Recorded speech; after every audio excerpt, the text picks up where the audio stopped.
You know what the problem is: stress. You know what the solution is: manage it. But how do you do it? If you want to know some of the techniques for managing stress, stay tuned.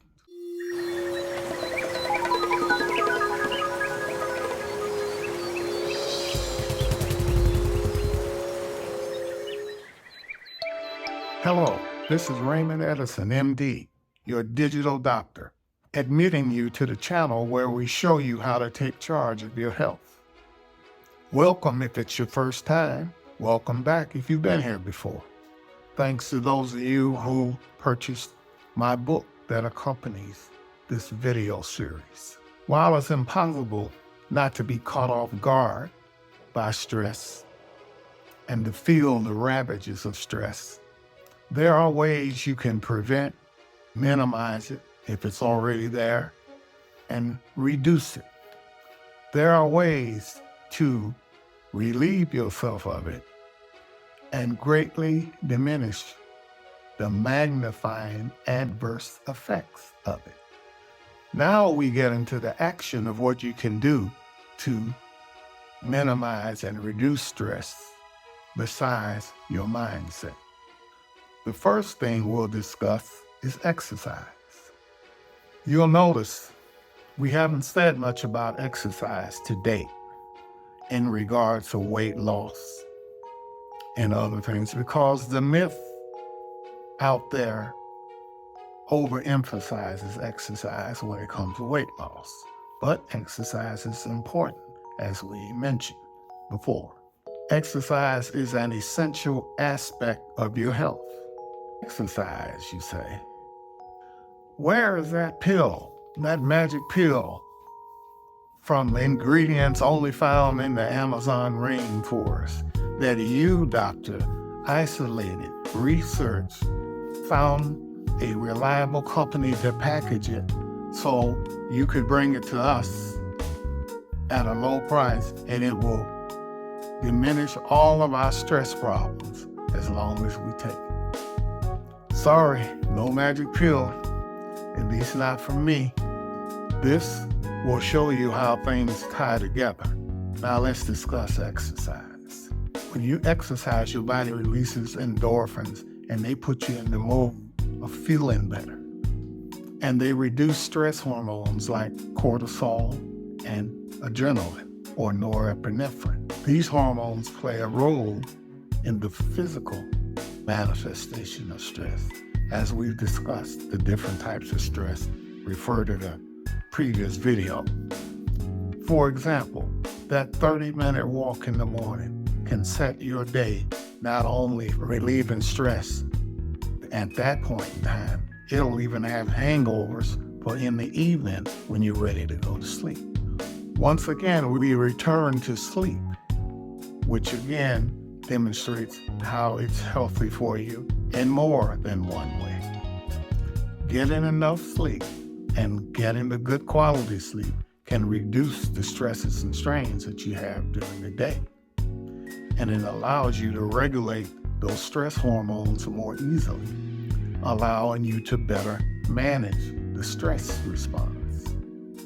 Sleep also allows you to relax and recover from any fatigue from stress during the day, which allows you to manage it more effectively overall. The simplicity of breathing techniques is often underestimated.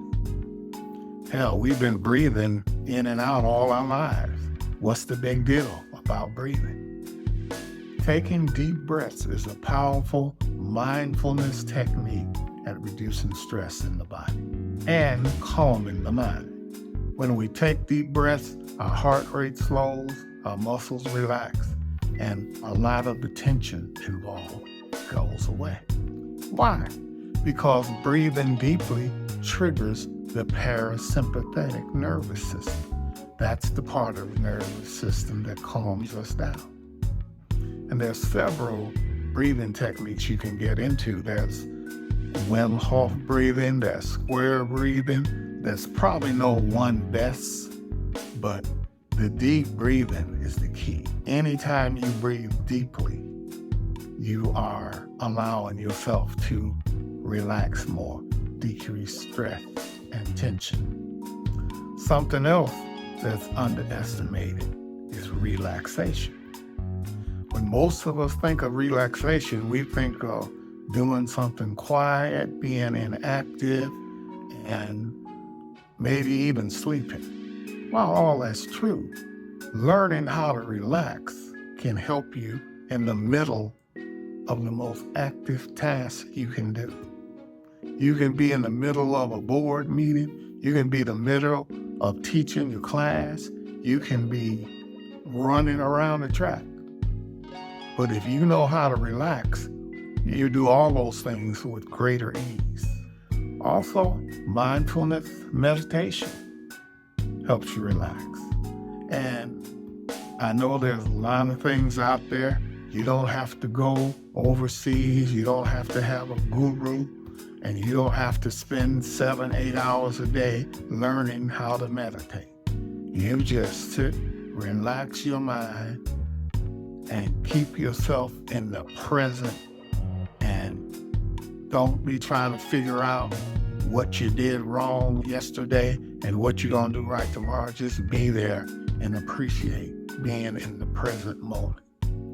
Doing that on a regular basis can help you recognize when stress is rising in your body and allow you to deal with it properly rather than just react to it, as we discussed in the previous video. Like anything else, the more you do it, the better you become at it. Turn it into a habit without any unrealistic expectations, and it'll serve you well. You can also practice progressive muscle relaxation, a very good thing to do at the end of your workout, where you start at your feet and you start relaxing and you just move up the body, relaxing each muscle as you go. A very good way to keep you calm, keep you on an even keel. There's another thing called aromatherapy. It's a great way to reduce stress in your body. Essential oils are derived from plants, flowers, root bark, etc. They've been used for centuries for relaxation, to calm people down. Aromatherapy works by stimulating the olfactory system. That's your sense of smell. And it goes to areas of the brain like the limbic system, the areas that relax you. And pleasant smells have a way of relaxing you. Music has long been known to help relax during stress, especially your favorite music, your favorite relaxing music. They help reduce levels of stress hormones like cortisol. And it's kind of like we said in the previous video, when you're under that chronic stress, worrying about this, worry about that, you got these levels of hormones. They may not shoot to the sky like they do when you're running or fighting, but they're up too high and they just stay there just to keep you aggravated. All these techniques we're talking about are ways of lowering these hormones naturally. And it allows you to take more control over yourself and your stress and take charge, which is the theme of my video series and the book, Take Charge. Expanding your social interactions can help. It's well known that strong relationships can help reduce stress. And it's known to help lower the norepinephrine and cortisol. It also, a lot of recent research indicates, I don't know if you've heard about blue zones. There's about 5 areas in the world where people routinely live to be over 100. That's a place in Italy, a place in Greece, a place in Japan, Loma Linda, California, and one other place. I'll put them in the comments for you, where they've studied these people. They think that all their diets are not alike, but none of them have the SAD diet, which is a standard American diet. And They have various levels of activity, but the one thing that they all have is community engagement. And that appears to be the one common denominator. Isolation and loneliness is not good. So that may have more to do with people living longer and happier than anything else. Now, there are some people, especially creative types, writers, musicians, painters, even some science people. They love their alone time. That's when their creative juices flow. And they may have more introverted time than extroverted. But in some of those cases, like the painters, musicians, when your work is out and people respond well to it, that's helping with your community interaction. But they still need, their circles are usually smaller than other people. They need that community interaction, but they don't need as much because of their creative work, especially when it gets exposed to the public and they get a positive response from it. And there are plenty of other things. There are some supplements that can be helpful in a future video.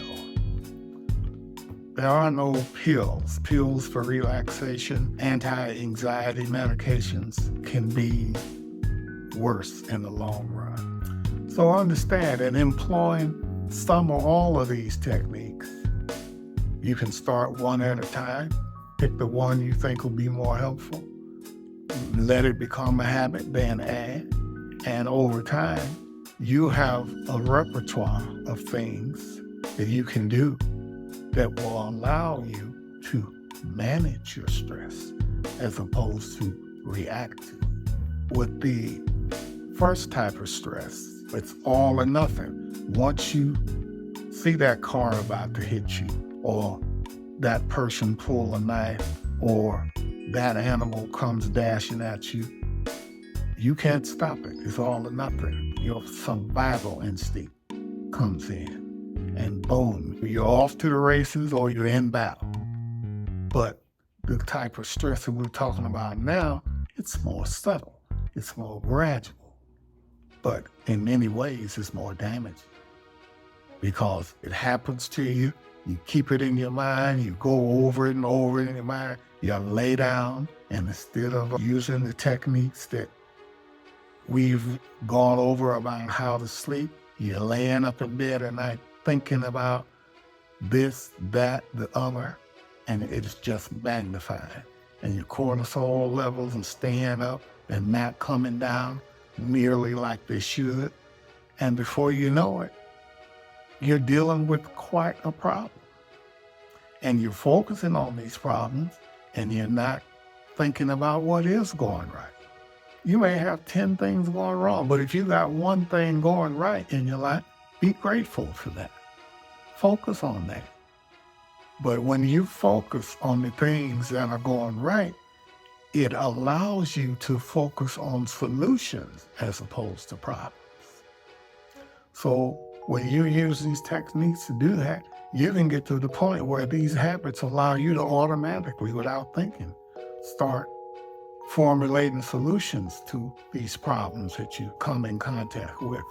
You find that the things that used to bother you don't. And you're going through life a lot calmer, a lot happier, and a lot more satisfied. And that's a big deal. So grab a hold of some of these techniques, and others will elucidate in a future video, and take charge of your health and get on the track to lasting health. See you in the next video. Don't forget to put up the likes and the comments and subscribe so you can be notified when future videos come out. This is Dr. Raymond Edison, your digital doctor, signing off. And for now, you're discharged.